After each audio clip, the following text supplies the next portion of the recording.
going on, everyone? Welcome back to another episode of JT Sports Live. I'm your host, JT, here to give my reactions to the NFL's Week 13 action. We had a lot that was going on today.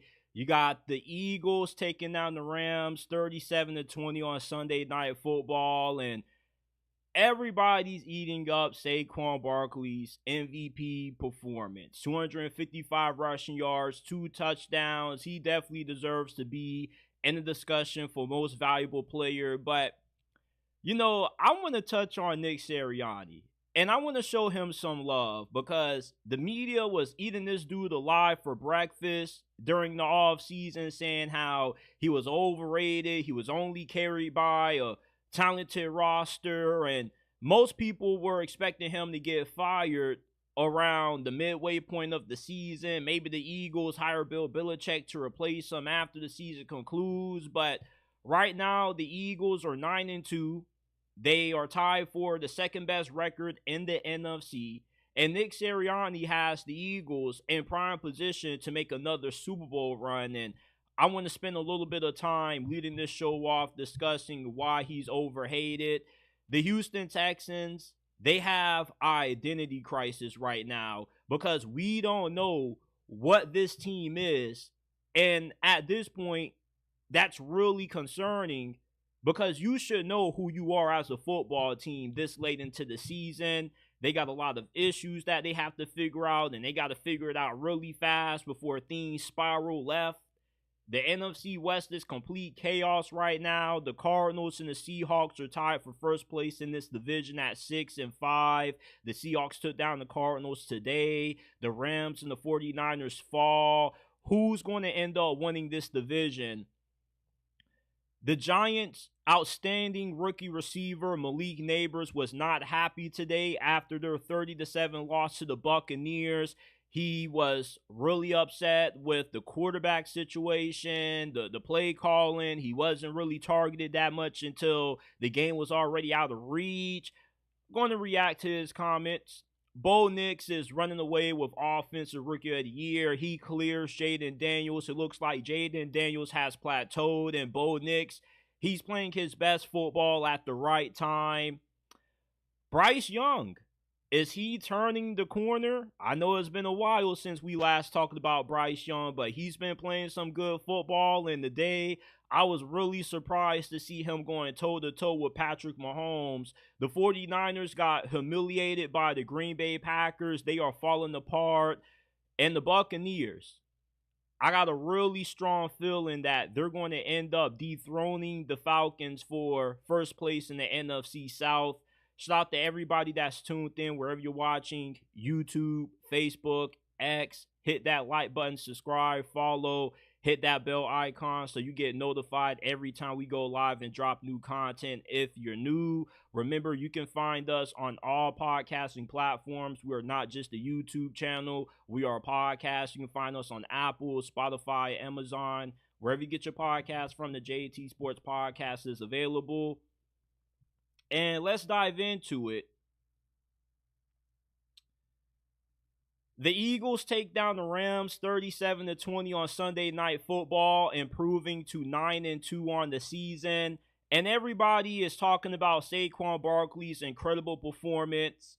255 rushing yards, 2 touchdowns. He definitely deserves to be in the MVP discussion, right behind Lamar Jackson and Josh Allen. But my biggest takeaway from this game is how Nick Siranni is the most overhated head coach in the National Football League. Going into this season, the media was eating this dude alive. They were calling him overrated. Remember that story that came out about the tension between him and Jalen Hurts last year? How Jalen Hurts questioned his knowledge of the X's and O's of the game. Well, for as much hate as what Nick Siranni received coming into this season, he has proved a lot of people wrong because the Eagles are right back in the same position that they've been the past 3 years with him as the head coach. They are the second best team in the NFC right now, behind the Detroit Lions, and they got a really good shot at making it to the Super Bowl for the second time under Nick Siranni. And just because you have a talented team doesn't mean that means you're not a good coach, because we've seen plenty of coaches in the past like Jason Garrett underachieve with stacked rosters. It's one thing to have a great team, but it's another thing to be able to coach that team to reach its full potential. Nick Sirianni deserves a lot more credit than what he's been receiving for how well the Philadelphia Eagles have played this year, because last year they were 10-2. They were the best team in the conference until things went left. They had to change play callers on both the offense and defensive sides of the football. They had an ugly loss in the first round to the Buccaneers. Things definitely ended on a sour note in 2023. But this year, with the addition of Saquon Barkley and adding Kellen Moore and Vic Fangio to your staff as coordinators, this Eagles team has a great opportunity to get another Super Bowl. And I believe that Nick Sirianni personally doesn't deserve the amount of hate that he has received throughout this year. And a lot of people owe this man a sincere apology, because I remember I was listening to one of Colin Cowherd's and John Middlecoff's weekly podcast that they do reacting to the games. And they were saying how maybe the Eagles should fire Nick Sirianni and hire Bill Belichick early in the year. You know, as much as it is easy to not like Nick Sirianni, getting into it with the fans, he tends to be a little bit too overly emotional as a head coach. He embodies what you should be looking for in terms of a coach that does well connecting with the players. He does a really good job of bonding with Saquon Barkley. I never see him and Jalen Hurts having any issues on the sidelines, at least out in the open. And the players seem to really respect him. They seem to really like him. And there's this misconception that for you to be a head coach, you have to specialize in a particular area of the football. If you are offensive-minded head coach, you should be able to fix the issues that you have on that side of the football. Same thing if you're a defensive-minded coach. If you are a defensive-minded coach, then the defense should always play well. But if you're one of those coaches that is a CEO kind of coach where you just oversee everything that's going on, the respect level that people tend to have for you isn't really that high, because they think that because you don't specialize in a certain area of the ball that you're just inept of being a good head coach, when that couldn't be far from the truth. Nick Sirianni is really good at hiring the right coordinators. He did a good job when they went to the Super Bowl a few years back when he had Jonathan Gannon and who was they off? Shane Steichen. Both of those dudes are now head coaches right now, and they all are having somewhat of some success. So if you can hire two really good coordinators that become head coaches, why can't you do it again? Last year he whiffed with his coordinator hires, and it was a large reason why the season went south. But any good head coach has their fair share of hits and misses when it comes to hiring the right guys on their coaching staff. The good thing is that Nick Sirianni isn't one of those coaches that holds on to guys longer than what he needs to. He realizes that the guys he had last year weren't good enough to get the job done, so he fired them once the season ended and replaced them with better candidates like Kellen Moore, who he's a household name, but he's not one of those OCs that you look at as head coach material, but he's a really good coordinator. If you give him a good team and you give him a solid quarterback, he's going to call some really good plays for you. You're going to have a successful offense. And Vic Fangio has been one of the more influential defensive minds that has entered the league over the last decade. There are so many defensive coordinators that a lot of their scheme and how they run certain coverages is inspired by Vic Fangio. So the staff that the Eagles have had this year is miles better than what they had in 2023. And it's a big reason why the Eagles are one of the best teams, not only in the NFC, but in the NFL as a whole. I like the Philadelphia Eagles to make it to the Super Bowl this year over the Detroit Lions. I just think from top to bottom, they have a more complete roster. And as good as what the Lions are, I just feel defensively the Eagles are more trustworthy than what the Lions are. But overall, Nick Siranni, he doesn't deserve the amount of hate that he has received over the last couple of months. And although he does tend to make some bad decisions from time to time, that's any head coach. Sean McVay made some bad decisions in this game tonight. Andy Reid makes a few bad decisions. There is no such thing as a perfect head coach. The only thing that should matter is if you can win or not. And Nick Siranni, he's done that better than the majority of coaches that we have in the league right now. This is the third straight year the Eagles are top 2 in the NFC. And looks like they are on their way to not just making it to the playoffs, but also potentially making another Super Bowl run.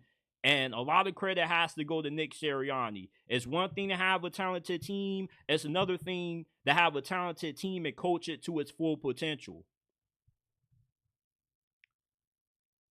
I'm really disturbed about the Houston Texans right now. I was not expecting them to lose to Will Levis and the Tennessee Titans, but they did.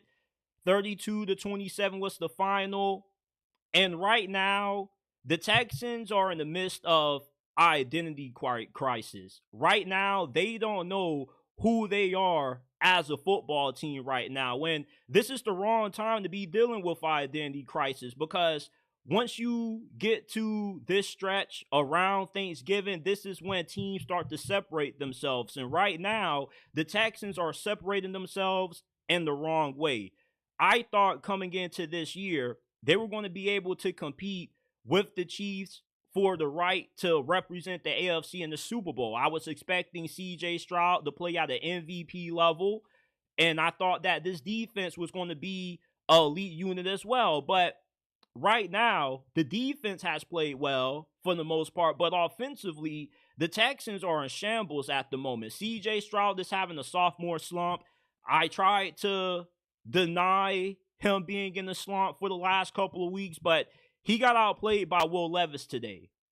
And on the Texans' final possession, he pulls a Dan Orlovsky. He ends up running out in the back of the end zone for a safety, and the camera cuts to D'Amico Ryans on the sidelines, and he's looking shocked. I'm looking at the TV shocked because I can't believe that C.J. Stroud, who looked so good his first year in the league, he was a top 5 quarterback last year as a rookie. He was in the MVP discussion for a good majority of last season, has now kind of come back down to earth in only his second season.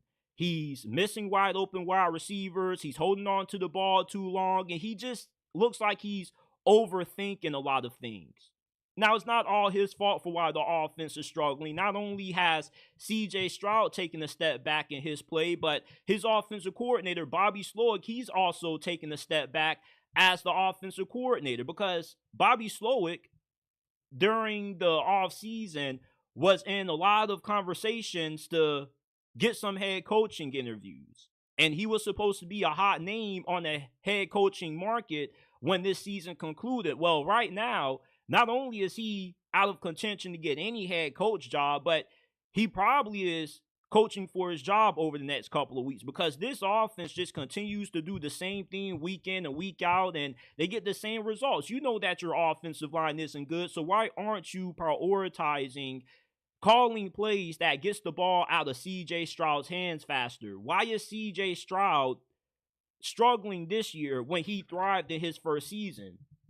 Before you use the whole, well, they had a whole offseason of film on C.J. Stroud, the whole argument about defensive coordinators watching a lot of film on all of these quarterbacks in the offseason, I think is a little bit overblown, because you guys make it seem like defensive coordinators are the only ones that are getting tape on these quarterbacks. Like these quarterbacks aren't spending the offseason training and trying to get better. Like these offensive coordinators aren't coming up with new schemes, new plays. So I don't really necessarily believe that C.J. Stroud is having a slump because defenses have film on him. I just think that with the struggles that the offensive line has had and the play calling taking a step back, he has tried to bite off a little bit more than he can chew. He's doing a little bit too much, and the game isn't simple for him anymore. And D'Amico Ryans has to reel C.J. Stroud back in and say, hey, man, stop overthinking it. Just play the game. You see a receiver open, throw the football. Stop hesitating. Stop second-guessing yourself. That's what I see with C.J. Stroud. I see a quarterback that is in his head too much. And from a mentality standpoint, you can see how he doesn't trust his offensive line. His offensive line has been one of the worst in the league. They are 28th in sacks per game allowed, which is bottom 5 in the league. And also, your offensive line is struggling to open up holes in the ground game for Joe Mixon. And the Texans have lost 3 out of their last 4 games because of their offense being mildly inconsistent, being too overly reliant on big plays, because you can't be a methodical or efficient offense if you don't have an offensive line that allows you to have time to throw the ball downfield, or they don't allow you to be able to run the football in 3rd and short or 4th and short situations because they get blown up. Every time the Texans tried to run the ball against the Titans this afternoon, it automatically got blown up. Joe Mixon was met with 3-4 guys in the backfield. It seemed like damn near every time he touched the rock. And Joe Mixon has been the unsung hero of the Texans offense, because with C.J. Stroud being in the midst of a slump, Joe Mixon has been that guy that the Texans have leaned on for consistency on offense, because you haven't gotten that consistency out of C.J. Stroud. But when Joe Mixon is struggling, this offense is just completely broken. And defensively, although this unit has played pretty well, they do give up too many big plays over the top. Against the Indianapolis Colts, they gave up a couple of big plays early during the season. They gave up a few big plays to Will Levis today. He made that big throw to Calvin Ridley. So right now, with the Texans' toughest games coming up against the Dolphins, the Chiefs, and the Ravens, they really have to start figuring out who they are as a football team, because the Indianapolis Colts could easily get hot and win this division. Yes, the Texans mopped the floor in the season series with the Indianapolis Colts, but with how they are playing right now, you don't know who they can beat. It's not a guarantee that they're going to beat the Jaguars or the Titans when they play again. And right now, I probably would bet money on them dropping all 3 of these games against the Dolphins, the Chiefs, and the Ravens, because all 3 of those units have really good defensive lines, and they're really good at getting after the quarterback. And when C.J. Stroud is getting sacked 5, 8 times a game, it's hard to see the Texans having that much success in the latter half of this season. And that's why I feel this team right now has identity crisis, because they don't know who they are, and we don't know who this team is. For all we know, this team could get into the playoffs and get embarrassed in the first round, but if they're able to play their best football and play up to the high expectations that they had coming into this year, then they could make a deep playoff run. I still believe that C.J. Stroud has what it takes to beat Patrick Mahomes or Lamar Jackson or Josh Allen in the playoffs. It's just that right now, he's just too much in his head, and he's having a slump. And the situation around him, with Bobby Slowick taking a step back and the offensive line not playing good, hasn't made things any easier for him. Shout out to my guy, Jamar Mack, with the $10 donation. Greatly appreciate you, my guy. He says, keep the content coming. We will do. I greatly appreciate you for donating to the channel. Before we move on, smash that like button, subscribe to the channel, follow wherever you're watching, YouTube, X, Facebook. Hit that bell icon so you don't miss when we go live and drop new content. Give us a 5-star review. Apple, Spotify, Amazon, wherever you get your podcast from, the JT Sports Podcast is available.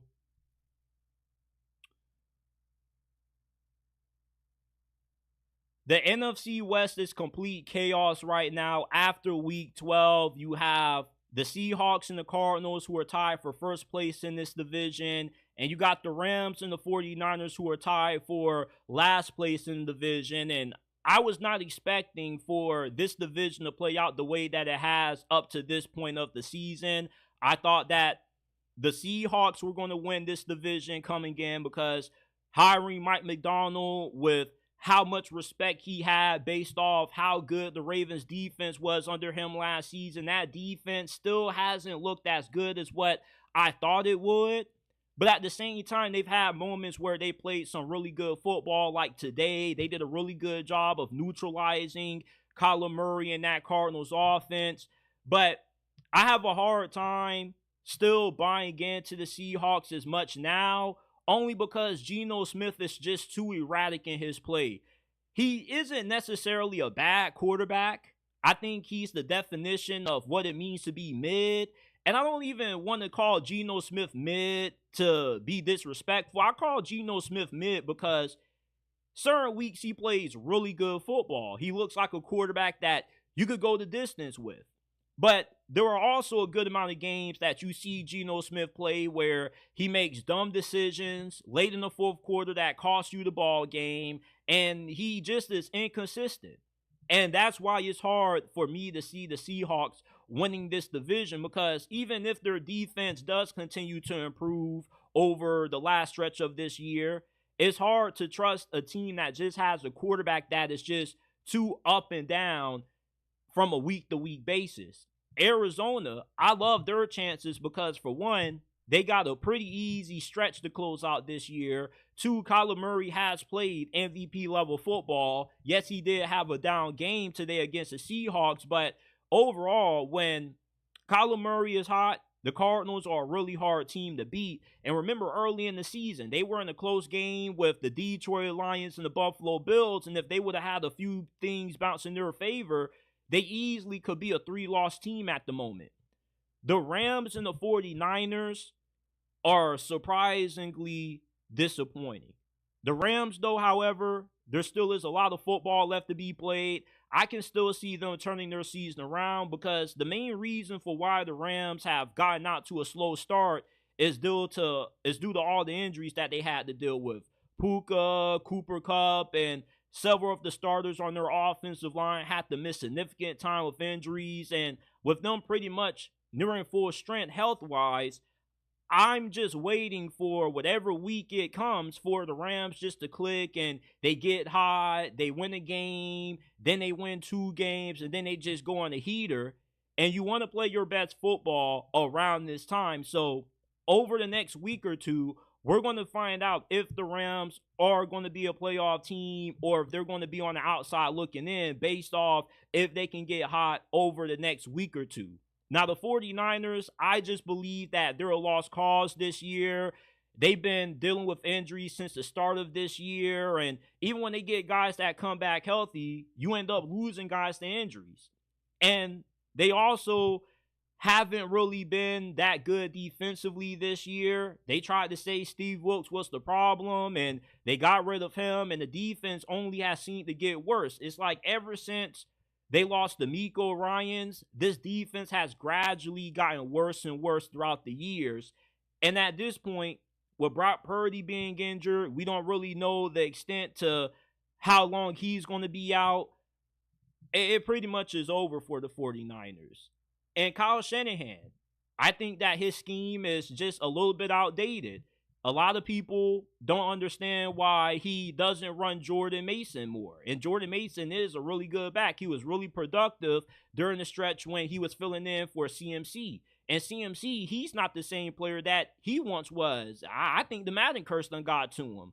So the 49ers, with how tough their schedule is, you got to play the Bills coming up. You got a few more other tough games coming up down the stretch. You're better off just tanking and trying to get a top 10 pick, and you might have to trade away a few of your core veterans to put yourself in a better position next year. That Brandon Ayuk contract extension, in hindsight, it looks like a bad decision because he was only available for a few games and he's out for the rest of the year, and you don't even know if he's going to be the same with the severity of his injury. But if I had to tell you 2 teams right now that I would bet on to win the NFC West, I'm taking the Cardinals and the Rams. The Rams still are a very good team that they just got out to a sluggish start because of the injuries. And with how good of a coach Sean McVay is, I expect him to make the necessary adjustments over the next week or two to get the Rams going on a hot streak to close the season. And the Cardinals, I just like them because out of all the teams in this division, they seem like the most trustworthy because they're the most consistent. The Rams, even with them being fully healthy, there's games that they lose where they make bad decisions or they have some special teams blunders in the fourth quarter. The Cardinals, although they aren't as talented as what the three other teams in this division are, I feel like this is a team that knows who they are. They also play true to themselves, and they've been elevated by good coaching. Jonathan Gannon, he deserves to be in the conversation for Coach of the Year if the Cardinals make it to the playoffs, because nobody really expected the Cardinals to be as good as what they've been up to this point, and I can see them winning 10, 11 games. Maybe they win in the first round, maybe they don't, but still, it would be a massive leap for Jonathan Gannon in year two of this franchise. And the Seahawks, I think they're more likely to finish 8-9 than they are to finish this year with the winning record and winning this division, just because of how up and down Geno Smith has been.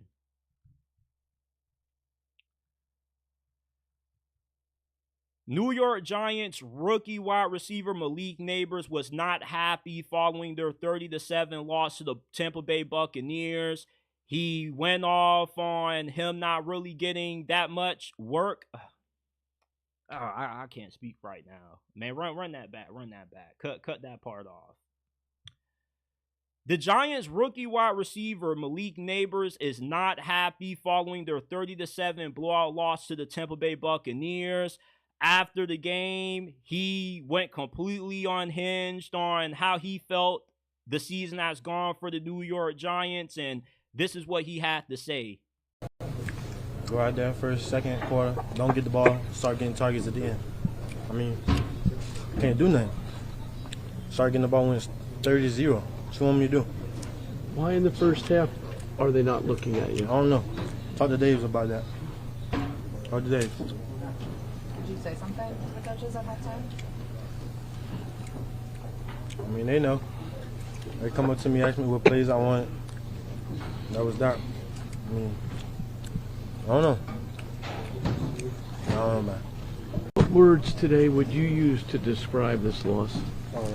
Selfish. How disappointed are you?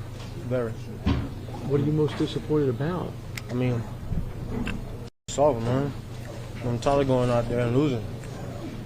Like, go out there first, second quarter, don't get the ball, start getting targets at the end. I mean, can't do nothing. Start getting the ball when it's 30. Now, you can say that Malik Nabers is being the diva, he's being a drama queen, but I don't get how you can't say that he's not speaking facts. The quarterback position, you get rid of Daniel Jones and you go to Tommy DeVito and you're still getting blown out. You're still losing games. And for as good as Malik Nabers has been this year, we haven't really heard too much of this dude ever since the first 4 weeks of the season when he was going off, having 100-yard performances, getting targeted like 15, 20 times a game. And now it's like as the season has gone on, you started to hear less and less of Malik Nabers. And this is somebody who you invested your first pick of the draft in. So he does have a right to feel frustrated with his lack of targets. And you only want to target him when the game is already out of reach. It just makes no sense. You might as well not even put the brother on the field if that's the case. And Brian Daboll, it seems like he has completely lost this locker room, because if Malik Nabers is coming out making these comments and people are asking him, well, is it the play calling? Like, what is it? And he's just smacking his gum. It's a sign of, Brian Daboll is part of the problem. And he kind of already was being a little bit indirect with Brian Daboll being a problem, with him saying, we made a quarterback change, we're still losing, and it's like, I'm not getting targeted until the game is already over. Well, is it the play calling? I don't know. Adapts. What does this seem like to you? It seems like Malik Nabers is fed up with Brian Daboll. Of course, he's tired of losing, but everybody wants to win in today's NFL. And when you are somebody that, like Malik Nabers, has played at LSU and you didn't really lose much in college, getting to the NFL and you start losing for the first time ever, it is a feeling that's hard to get used to. And it's a feeling that no player really wants to get used to. And if Malik Nabers is going off in this fashion, then imagine how all of the other players feel. It's just the difference between him and the rest of the locker room is that guys are keeping their mouth closed. Malik Nabers is just being honest.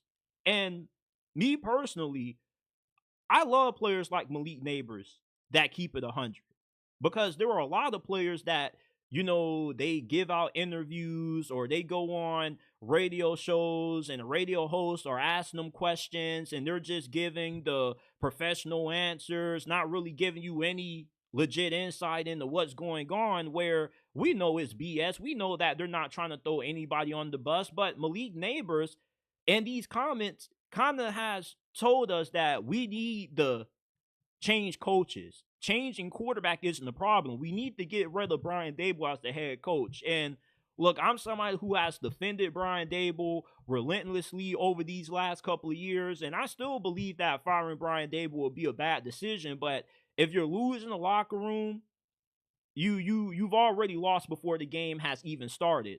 And even last year, Brian Daboll had issues getting along with the coaches on his staff. Remember, he got cussed out by Wink Martindale when he was leaving out of the building. A lot of his coaches didn't really like him. And Brian Daboll now, it seems like not only are the Giants losing due to poor coaching, but the locker room isn't completely bought into him anymore.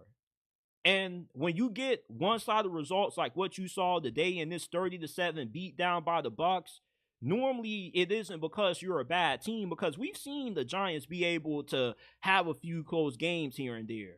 But as the season continues to progress, you just see more and more one-sided results because you have a team that is not balled in.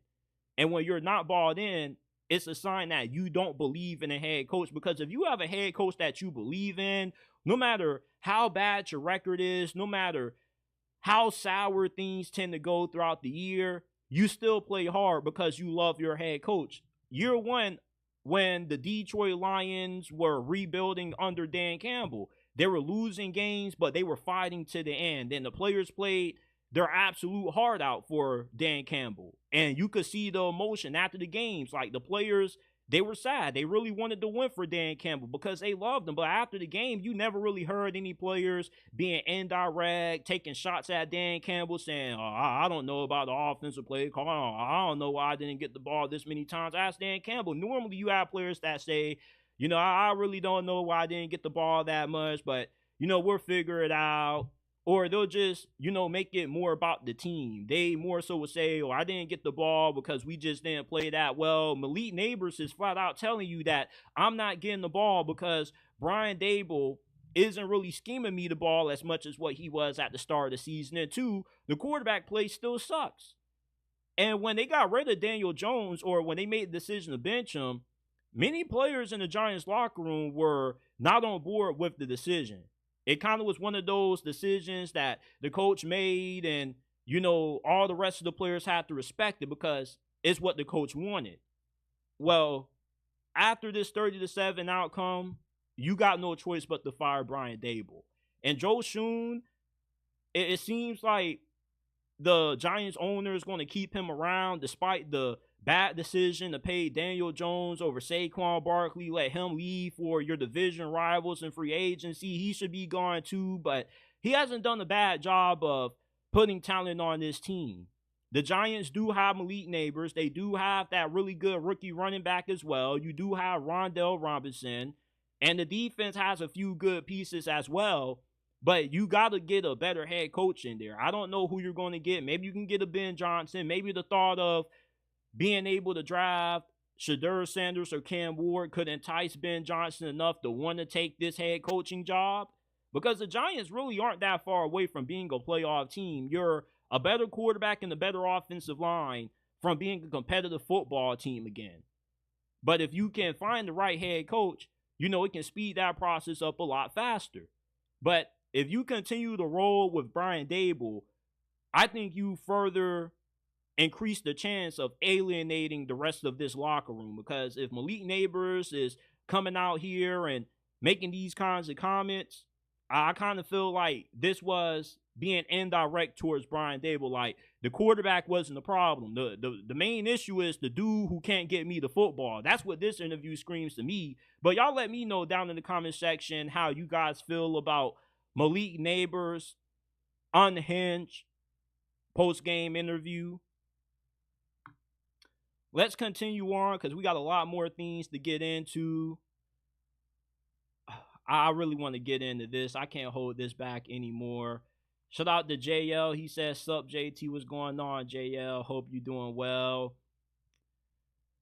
So, for the first time in a month, I tuned in to watch the Carolina Panthers play. Now, I told you guys a while back that I would not watch any more games with Bryce Young being the starting quarterback for this squad because he makes the Panthers unwatchable. Well, I tuned in today to watch them play the Kansas City Chiefs because a good amount of you Panthers fans were telling me Bryce Young has improved, JT. Bryce Young has turned the corner. You got to watch him play. So I was like, okay, I don't want to see what you do against the Saints and the New York Giants, teams that are as bad as what you are. I want to see what you're going to do against the best team in the league, that being the Kansas City Chiefs.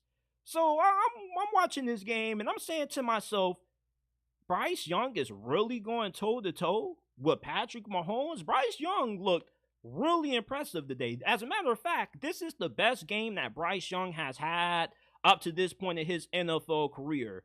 Now, they lost due to a game-winning field goal. 30-27 was the final, but Bryce Young completed 60% of his passes. He threw for 263 passing yards, 1 touchdown, no pick. The only problem is that the Panthers couldn't do anything once they got into the red zone. But outside of that, this was a really impressive outing by Bryce Young. And based off how well he has played since he has regained the right to be the starting quarterback for this franchise, you know, he kind of has shown enough that if he continues this level of play, you got to bring him back for a third season. And maybe Bryce Young wasn't one of those quarterbacks that was going to be good out the gate. Maybe he was one of those quarterbacks that, you know, he had to go through the growing pains for the first 2-3 years to get better. Maybe Dave Canales actually is developing Bryce Young in practice and behind the scenes, because when I watched Bryce Young play the first 2 games of this season against the Saints and the Chargers, he couldn't even get this offense past the 50. All he was doing was throwing checkdowns. He wouldn't even throw the football more than 10 yards downfield. It seemed like he was playing scared. But today against the Kansas City Chiefs, Bryce Young was letting it rip. He was throwing a few passes downfield, and he had a nice throw across his body early during this game. Like, Bryce Young was looking pretty nice in this game. I'm not going to lie. The arm strength still isn't really there, but you definitely see him more comfortable now than what he was to start this season. Maybe he was overthinking it. Maybe Dave Canales said, you know, bro, the season's already a lost cause. You might as well go out there and play like you got nothing to lose, because if you suck, then we're going to draft your replacement next year. And it seems like Bryce Young has responded well to him getting benched. Maybe when he got benched, that was a moment for him to reflect, you know, think to himself, how can I get better? Because this is the first time in Bryce Young's football career that he's ever struggled. He dominated at Alabama. He dominated at Mater Dei, one of the best high schools in all of America when it comes to football. So for a guy who has always been accustomed to dominating, it's different when you face adversity for the first time ever in your life. And Bryce Young getting benched maybe was the turning point for him to get his career back on track. Now, although Bryce Young has played well over these last couple of games, and he looked really good against Mahomes and the Chiefs today, the Panthers still didn't get the win. And there were some moments where Bryce Young left some plays on the field. And if Bryce Young was better in the red zone, the Carolina Panthers would have won this game.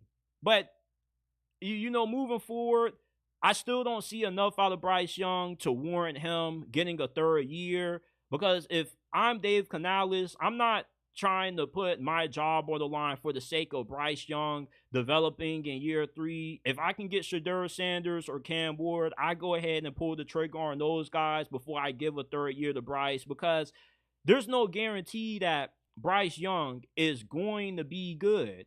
For all we know, this may be the best that we see out of Bryce Young. He has showed that he can be a serviceable backup quarterback.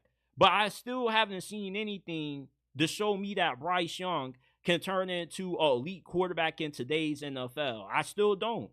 He still isn't really throwing the football down the field for 50, 60-yard completions. He seems to be one of those quarterbacks where he fits better in the West Coast style offense, like a Kyle Shanahan or a Mike McDaniel. But you still obviously see the limitations with Bryce. He's not an insane athlete. His height hinders him as well. But he is improving. We'll see how good he looks at the end of this season, because that's going to determine if the Panthers give him a third year. But from what's been coming out, they still plan on sniffing around in the quarterback market. But I have seen enough out of Bryce to agree that he has improved. He does look way better now than what he did at the start of the season. But you still are unable to beat any of the good teams that you play. But at least Bryce Young now looks good enough where he can actually show you a little something of what he could be if he's able to put it all together. And in this game, I saw a quarterback that could be a really good, system quarterback if he ends up reaching his potential. I don't think that Bryce Young is going to turn into a top 10 quarterback ever. I really don't see it. The arm strength just isn't there. The playmaking isn't really there. At times, he was getting outside the pocket, throwing some good balls on the move. But when the game was on the line and Bryce Young needed to make the biggest plays when it mattered the most for the Panthers to get the win, he was unable to deliver. So at the end of the day, I still feel like the Panthers should move on from Bryce Young after this season, trade him somewhere else or cut him, whatever you want to do. But it does look like he somewhat is turning the corner. But I'm a Steeler fan, and I've seen Kenny Pickett have a stretch where he showed flashes of what he could be just to the following season, play at the same level, make no improvement, and the Steelers pretty much wasted a draft pick on him. So I'm still hesitant to buy back into the Bryce Young stock. I think it's more reasons to still be pessimistic about him than it is to be optimistic. But you like to see him play well in a game like this. Super Bowl champs. You got the best quarterback in the league coming in. You want to have a game where you play well against the Kansas City Chiefs to give your coaches more confidence in you moving forward. And this is going to be a game that the Panthers look back on when they make the decision of if they're going to keep him around or not. Everything is going wrong for the 49ers this season. They fall 38-10 to the Green Bay Packers. You had a lot of guys who are out. Brock Purdy didn't play. Trent Williams didn't play. Nick Bosa didn't play. But even though those guys didn't play, you still had Deebo Samuel who played, George Kittle, Chris McCaffrey, and that still wasn't enough. They just got worked in this game.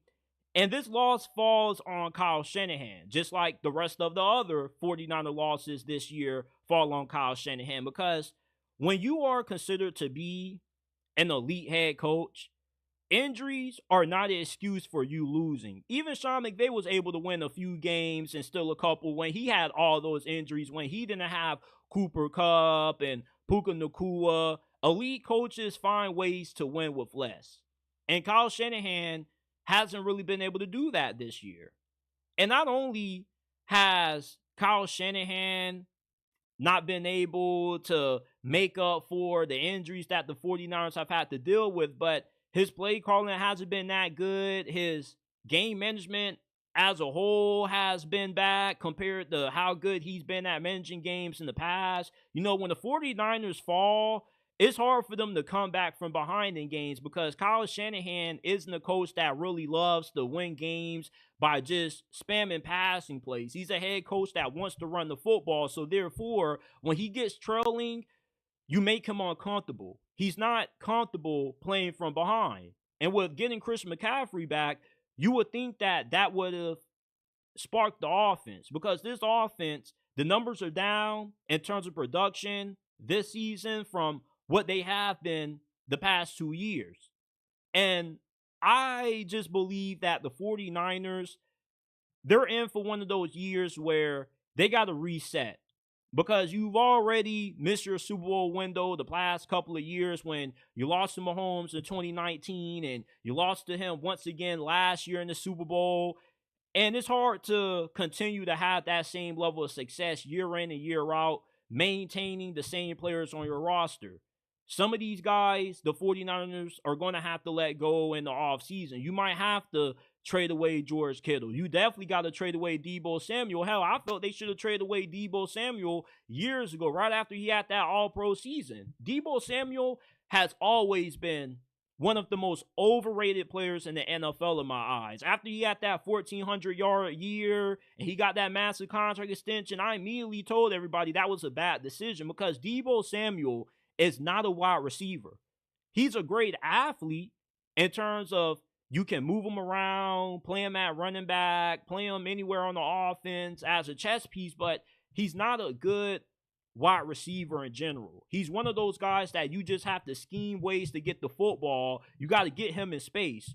And that limits your play calling if you're Kyle Shanahan, because the only way you can get Deebo the ball is by putting him at running back, calling screens, reverses. You pretty much are overpaying for a guy who is no more than a bona fide gadget player. He struggles to create separation. He isn't really that fast neither. Deebo Samuel just is not that good of a wide receiver. I'm not saying that the dude sucks, because he does have a special skill set that makes him unique, but you have to craft your offense around him.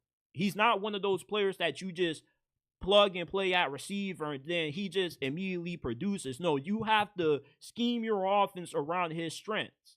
And his strengths really don't equate that much to the 49ers being able to win with them not having Brandon Ayuk, because Brandon Ayuk, the difference between him and Deebo Samuel is that he's the more polished receiver of the two. He can actually get open and beat man-to-man press coverage. He can actually create separation downfield. Deebo Samuel struggles to do that.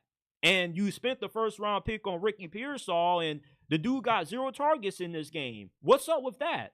The 49ers just aren't doing a good job of putting their best players in position to succeed. Because we've seen games this year when Deebo Samuel has gone on for over 100 receiving yards.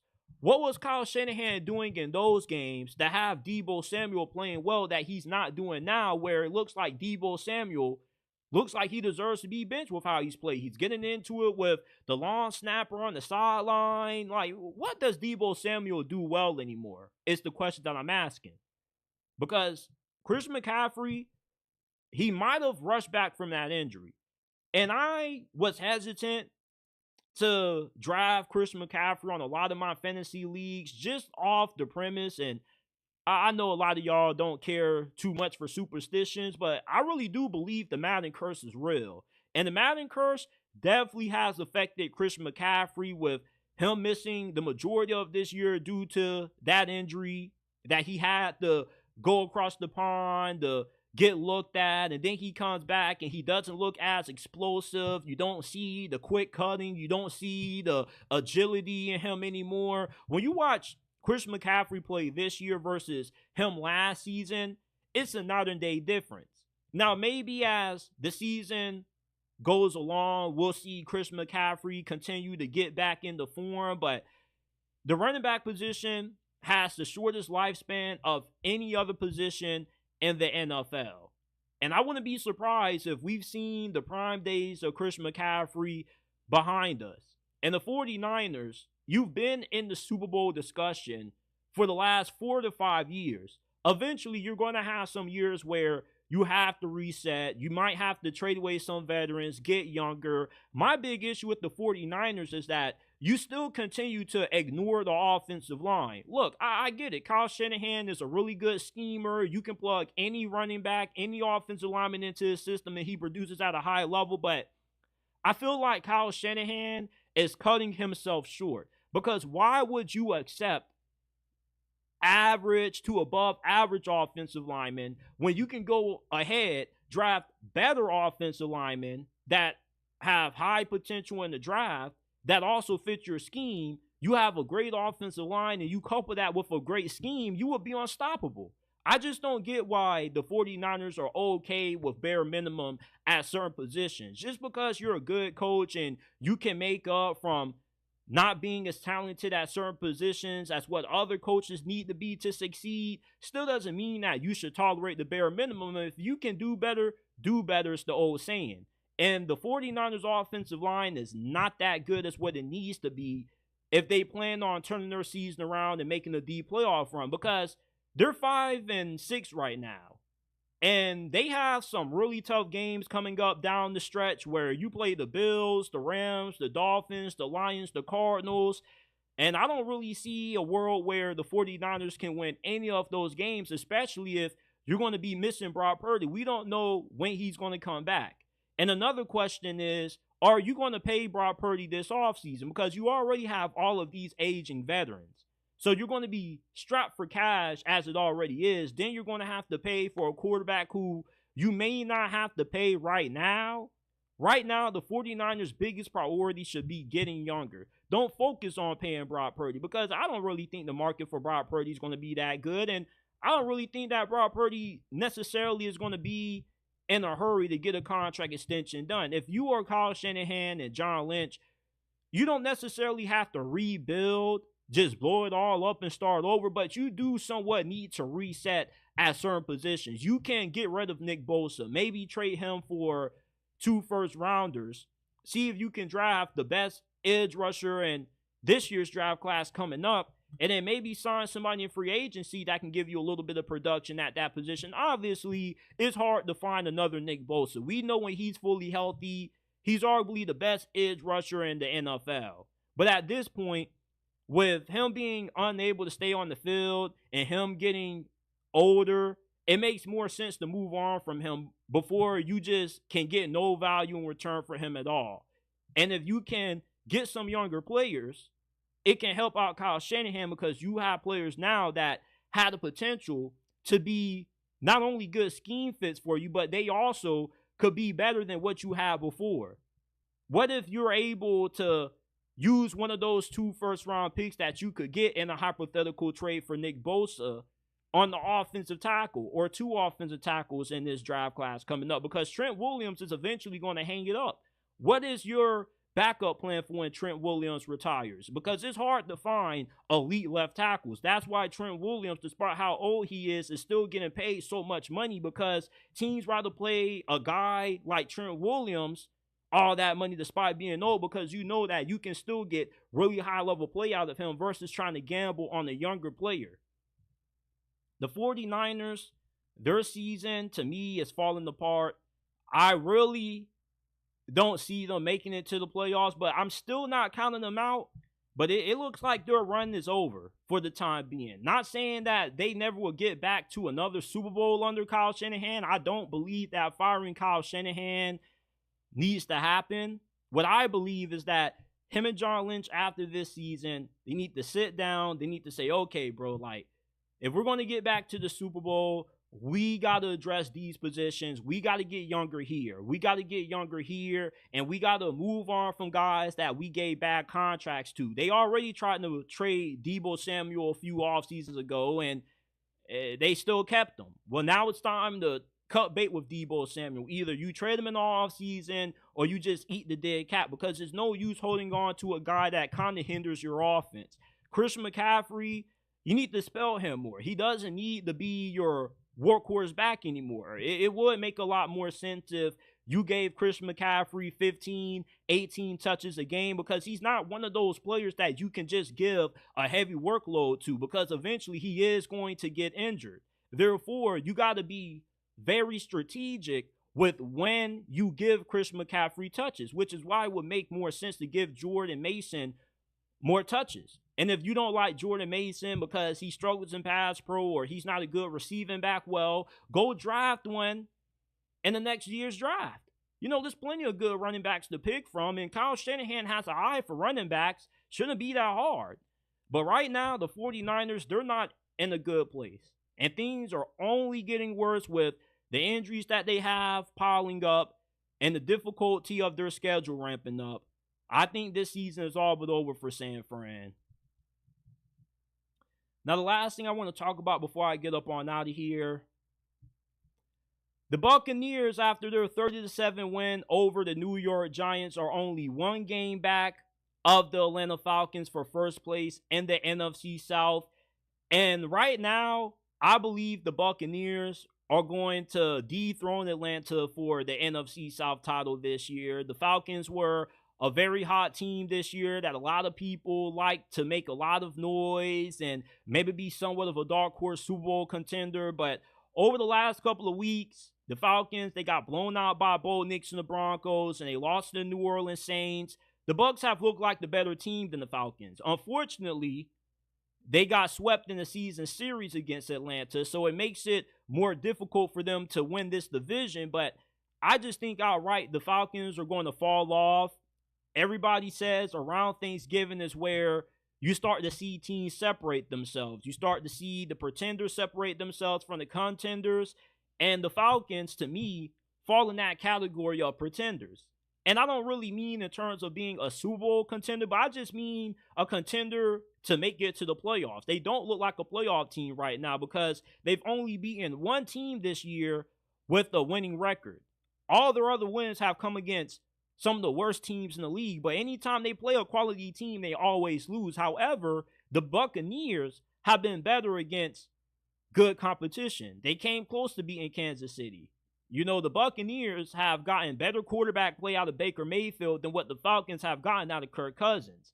And the defense also is much better than what it is in Atlanta as well. You see Todd Bowles, as, you know, questionable as what some of his decisions are late in games as a head coach. He is a pretty solid head coach. You could do a lot worse than Todd Bowles. At least with Todd Bowles, you know that if you give him a good quarterback, you give him a good offensive coordinator, he's going to get you to 9 wins consistently every single season.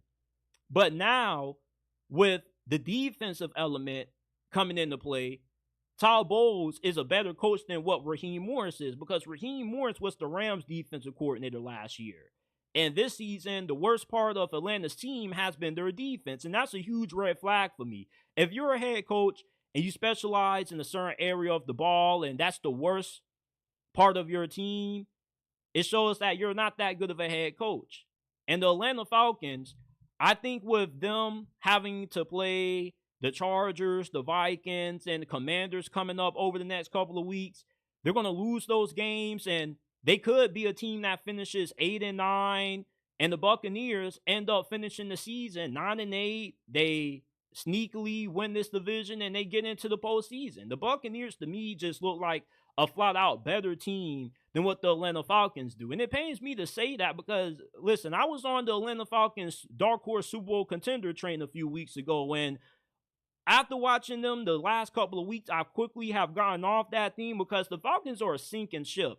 Right now, the only reason the Buccaneers have kind of struggled is due to the injuries that they've had at receiver. You lose Chris Godwin. You lost Mike Evans for a couple of weeks as well. You had some injuries on defense. But, you know, the more I watch the Buccaneers play, the more healthier they get, the better I think they're going to be down the stretch.